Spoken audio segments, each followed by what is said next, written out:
তো 3 নাম্বার দিয়ে আমাদের ম্যাথ শুরু হয়েছে এই তৃতীয় অধ্যায়।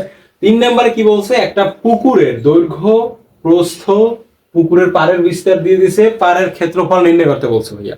অর্থাৎ একটা পুকুরের দৈর্ঘ্য প্রস্থ দেওয়া আছে, পাড়ের বিস্তারটা দেওয়া আছে, চাইছে কি পাড়ের ক্ষেত্রফল। ভাইয়া এই কোয়েশ্চেনটা সৃজনশীলে থাকবেই থাকবে, খ নাম্বার বা গ নাম্বারে তোমার থাকবেই এই কোশ্চেনটা, তোমার পরীক্ষায় 100% থাকবে, আমি তোমাকে গ্যারান্টি দিচ্ছি। তো ভালোভাবে এই ম্যাথটা লক্ষ্য করো।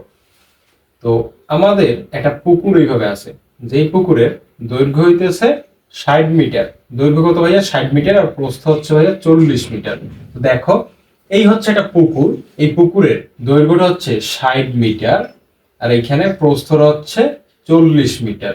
40 মিটার দৈর্ঘ্য বলতে বুঝাইছে এই বরাবর, আর প্রস্থ এই বরাবর, 60 মিটার 40 মিটার। বলছে পাড়ের বিস্তার 3 মিটার। এই পুকুরের আবার পাড় আছে, পাড়ের বিস্তার 3 মিটার। এখন আমি যদি তোমাদের কোশ্চেন করি যে আসলে পাড় কি পুকুরের ভিতরে থাকে নাকি বাইরে থাকে? ভাই পাড় পুকুরের বাইরে থাকে না? অবশ্যই বাইরে থাকে। তাইলে পাড়ের বিস্তার 3 মিটার দ্বারা বুঝাইছে পাড়টা 3 মিটার চওড়া, মানে পাড়ের প্রস্থ হইতেছে 3 মিটার। এই ধরলাম এই বরাবর পার, এই তারপরে এই বরাবর পার হইতেছে এই, কারণ পার তো পুকুরের চারোদিকে থাকে। তো এইভাবে পুকুরের চারোদিকে কিন্তু 3 মিটার চওড়া পার আছে। তো এই যে আমার বিস্তারটা পারের, এটা কত? 3 মিটার। তাহলে এখানে 3 দিলাম আমি, 3m দিয়ে দিই, এম দ্বারা মিটার বুঝায়। এই বরাবর তাহলে কত হয়? 3 মিটার। অর্থাৎ চারোদিকে 3 মিটার করে আমার পার আছে। তো দেখো, এই অঙ্কে চাইছে কিন্তু এই পারের ক্ষেত্রফল কত সেইটা চাইছে। তো তোমরা একটু লক্ষ্য করো, এই ম্যাথটায় আমরা যদি কোনোভাবে টোটাল ক্ষেত্রফলটা বের করে ফেলতে পারি, সেই টোটাল ক্ষেত্রফল থেকে যদি আমরা পুকুরের ক্ষেত্রফলটা বাদ দিতে পারি, এতখানি থেকে এতটুক বাদ, তাইলে যতটুক থাকে বাকি সেইটাই তো হচ্ছে ভাইয়া পাড়ের ক্ষেত্রফল। তাইলে আমাদের টার্গেট কি? আগে টোটাল ক্ষেত্রফলটা বের করা, ওই টোটাল ক্ষেত্রফল থেকে পুকুরের ক্ষেত্রফলটা বাদ দেওয়া, তাইলেই আমাদের পাড়ের ক্ষেত্রফলটা বের হয়ে যায়। তাহলে দেখো, পাড় সহ পুকুরের দৈর্ঘ্য কত, তাইলে এইটা আগে বের করি। পাড় সহ পুকুরের দৈর্ঘ্য ইকুয়াল টু কত? পাড় সহ পুকুরের দৈর্ঘ্য কত ভাই বলো তো? পুকুরের দৈর্ঘ্য আছে 60 মিটার, লিখলাম 60। এর সাথে কত যোগ দিব আমি? দেখো, এই 60 এর সাথে যোগ হবে এই পাশে পার আছে না, এই পুকুরের দৈর্ঘ্য তো মানে পাড় সহ দৈর্ঘ্য তো টোটাল দৈর্ঘ্য, এই টোটালটা নিতে হবে, মানে একদম এ মাথা থেকে ও মাথা। তাহলে এই 60 মিটারের সাথে কত যুক্ত করতে হবে? এইখানে আছে 3, কারণ পাড়ের বিস্তার 3 মিটার। এখানেও আছে কত? 3, কারণ এই সাইডেও তো পার আছে। তাহলে 60 এর সাথে আমি 6 যুক্ত করব, সমান কত হয়? তাইলে 66 মিটার। ভাইয়া 6 কোথায় পাইলেন? দেখো, পুকুরের দৈর্ঘ্য বরাবর এই সাইডেও পার আছে, এই সাইডেও কিন্তু পার আছে। এই সাইডের পারের বিস্তার 3, এই সাইডের পারের বিস্তারও তো 3, এই সাইডটাও তো 3 মিটার চওড়া। তাইলে ওইখানে 3 আর 3 মিটার 6 হয়ে গেছে, আর 60 এর সাথে 6 যোগ করলে 66, সেটা তো তোমরা জানো। পার সহ পুকুরের দৈর্ঘ্যটা আমরা বের করে ফেললাম। এবারে বের করব পার সহ পুকুরের প্রস্থ। তাইলে পার সহ পুকুরের প্রস্থ কত, এটা আমরা একটু দেখি। প্রস্থ ইকুয়াল টু, দেখো ভাইয়া, প্রস্থ মেইন পুকুরের প্রস্থ আছে কত? 40 মিটার। এই যে পুকুরের প্রস্থটা কত ভাইয়া? 40 মিটার। এর সাথে এই অংশটুকু যুক্ত করতে হবে না আমার, কারণ পার সহ। তাহলে এই পাশেও আছে 3, এইটুক 3 মিটার প্রস্থ বিশিষ্ট পার, এটাও 3 মিটার। তাহলে 3 যোগ 3 মানে কত? 6, সমান কত? 46 মিটার। তাহলে ভাইয়া পার সহ পুকুরের দৈর্ঘ্য পেয়ে গেলাম আমরা, পার সহ পুকুরের প্রস্থ পেয়ে গেলাম। এবার পার সহ পুকুরের ক্ষেত্রফল কত? তোমরা আমাকে বলো তো, ক্ষেত্রফলটা কোন সূত্র দিয়ে নির্ণয় করবো? দেখো ভাইয়া, পুকুরটা কিন্তু একটা আয়তাক্ষেত্রাকার পুকুর। কিভাবে বুঝলাম আয়তাক্ষেত্রাকার? কারণ দৈর্ঘ্য আর প্রস্থ একই না, বা প্রশ্নে যে দৈর্ঘ্য প্রস্থ দেওয়া আছে এইটা দেখেই তুমি বুঝতে পারবা যেটা একটা আয়তাক্ষেত্রাকার পুকুর। তো আয়তক্ষেত্রের ক্ষেত্রফলের সূত্র দিয়েই তো আমরা পুকুরের মানে পার সহ পুকুরের ক্ষেত্রফলটা বের করবো। তো আয়তক্ষেত্রের ক্ষেত্রফল কি ছিল? আয়তক্ষেত্রের ক্ষেত্রফল ছিল দৈর্ঘ্য গুণ প্রস্থ। তাইলে পার সহ পুকুরের ক্ষেত্রফল, এই যে একটু আগে আমরা শিখলাম যে আয়তক্ষেত্রাকার কোন একটা কিছুর ক্ষেত্রফল হইবে দৈর্ঘ্য গুণ প্রস্থ। তাহলে এখানে আমরা লিখি দৈর্ঘ্য মানে পার সহ পুকুরের দৈর্ঘ্য গুণ পার সহ পুকুরের প্রস্থ।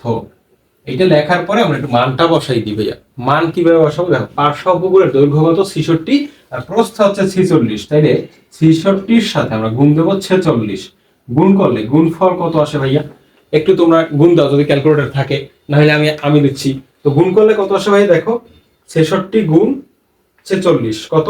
3036 আসে ভাইয়া। কত আসে? 3036। তাহলে এইটা আমরা একটু লিখি, 3036 3036 বর্গ মিটার।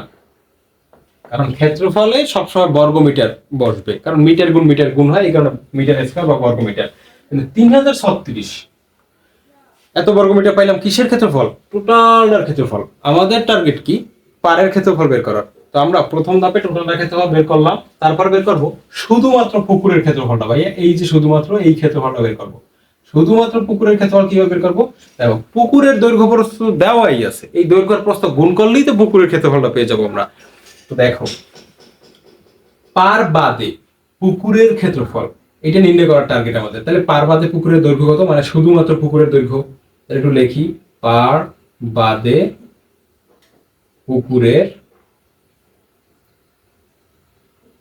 দৈর্ঘ্য সমান কত? দেখো শুধুমাত্র পুকুরের দৈর্ঘ্য, পার বাদে দৈর্ঘ্য মানে কি? শুধুমাত্র পুকুরের দৈর্ঘ্য, অর্থাৎ এতটুকুর দৈর্ঘ্য। এটা দেওয়াই আছে আমাদের কোশ্চেনে, কত? 60 মিটার। কত? 60 মিটার লিখলাম আমরা। তারপর পার বাদে পুকুরের প্রস্থ, এই পার বাদে পুকুরের প্রস্থ কত ভাইয়া? এই যে মেইন পুকুরের প্রস্থটা কত দেওয়াই আছে আমাদের, 40 মিটার। তাহলে আমরা লিখলাম 40 মিটার। এবারে আমরা কি করব? পার বাদে পুকুরের ক্ষেত্রফল বের করব, কারণ কি দৈর্ঘ্য প্রস্থ পেয়ে গেছি। তাহলে পার বাদে পুকুরের ক্ষেত্রফল, ক্ষেত্রফল ইকুয়াল টু কত ভাইয়া? ক্ষেত্রফল ইকুয়াল টু 60 গুণ 40 সমান কত? 2400 বর্গ মিটার। তাইলে আমরা শুধুমাত্র পুকুরের ক্ষেত্রফল পেয়ে গেলাম, টোটাল পারের ক্ষেত্রফল পাইলাম, মানে পার সহ টোটাল পুকুরের ক্ষেত্রফল পাইলাম, শুধুমাত্র পুকুরের ক্ষেত্রফলটা পেয়ে গেলাম। তারপরে এই দুই মানে বড়টা থেকে ছোটটা বিয়োগ দিলি, অর্থাৎ এই টোটালটার ক্ষেত্রফল থেকে মাঝের টুকের ক্ষেত্রফল মানে পুকুরের ক্ষেত্রফলটা বাদ দিলেই কিন্তু আমরা পারের ক্ষেত্রফলটা পেয়ে যাই। তাহলে পারের ক্ষেত্রফল ইকুয়াল টু কত হবে? অতএব পারের ক্ষেত্রফল, পারের ক্ষেত্রফল ইকুয়াল টু পার সহ ক্ষেত্রফল কত ছিল? 3036। তাইলে আমি লিখলাম 3036 মাইনাস পার বাদে ক্ষেত্রফলটা কত? পার বাদে ক্ষেত্রফল হচ্ছে 2400 বর্গ মিটার। তাহলে এই দুইটা বাদ দিয়ে এখানে কি বর্গ মিটার আমি লিখলাম, সমান কত বর্গ মিটার আসে ভাইয়া? দেখো 3000 থেকে 2400 গেলে থাকে কত? 600 থাকে। তো 600-র সাথে এক্সট্রাটা 36 আসবে, ক্যালকুলেটরে করলে তোমরা ইজিলি বুঝতে পারবা। তাহলে কত আসে ভাইয়া? এখানে আসে 636 এত বর্গ মিটার। আশা করি ম্যাথটা তোমরা বুঝতে পারছো। তো দেখো ভাইয়া খুবই সহজ একটা ম্যাথ, এবং পরীক্ষায় আসবেই আসবে। এটাকে তুমি 3 স্টার 5 স্টার দিয়ে রাখতে পারো, যে পার বাদে পুকুরের ক্ষেত্রফল কত এটা বের করতে বলবে তোমারে। কিভাবে বের করবা? আগে সমগ্রটার ক্ষেত্রফল বের করবা পার সহ পুকুরের, তারপরে পার বাদে পুকুরের ক্ষেত্রফল কত, তারপরে বের করবা কি পারের ক্ষেত্রফল, অর্থাৎ বড়টা থেকে ছোটটা মাইনাস করে দেবা, তাইলে যে রেজাল্টটা থাকে ওইটাই হচ্ছে আমার এই পারের ক্ষেত্রফলটা, এই পারের ক্ষেত্রফল। তো আশা করি ভাইয়া ম্যাথটা খুব ইজিলি তোমরা বুঝতে পারছো। এবার আমরা নেক্সট ম্যাথটা দেখব।